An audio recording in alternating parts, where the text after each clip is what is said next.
अस्सलाम वालेकुम। Royal news के साथ मैं हूं सैयद वसीम नकवी। सबसे पहले रॉयल हेडलाइंस।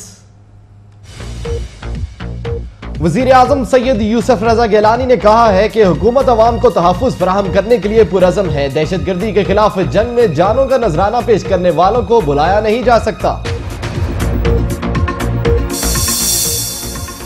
शहर कायद में फायरिंग के वाकयात में मजीद 4 अफराद जामहक। 24 घंटों में हलाकतों की तादाद 17 हो गई। लांडी और मलीर में रेंजर्स की भारी नफरी तैनात। सदर मुमलिकत ने सूबाई वजीर दाखिला को तलब कर लिया।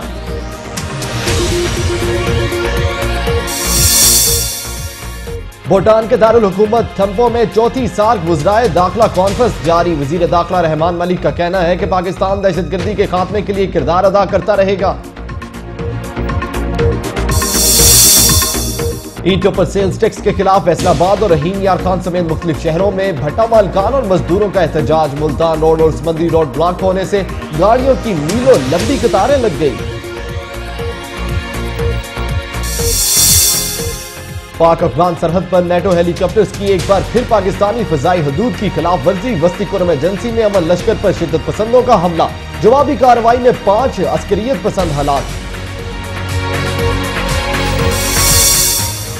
नवाबशाह के इलाके गोट महमूद जमाली में गैरत के नाम पर 2 खवातीन समेत 3 अफराद को कत्ल कर दिया गया।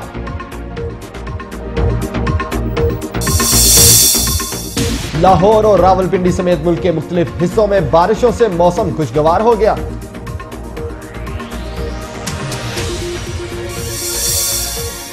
चेयरमैन रॉयल न्यूज मियां अब्दुल गफूर भट्टू की सिंध के अहम सियासतदानों, ताजरों और समाजी रहनुमाओं से मुलाकातें। तमाम रहनुमाओं ने कौमी यकजहती मुहिम में भरपूर शिरकत का ऐलान कर दिया।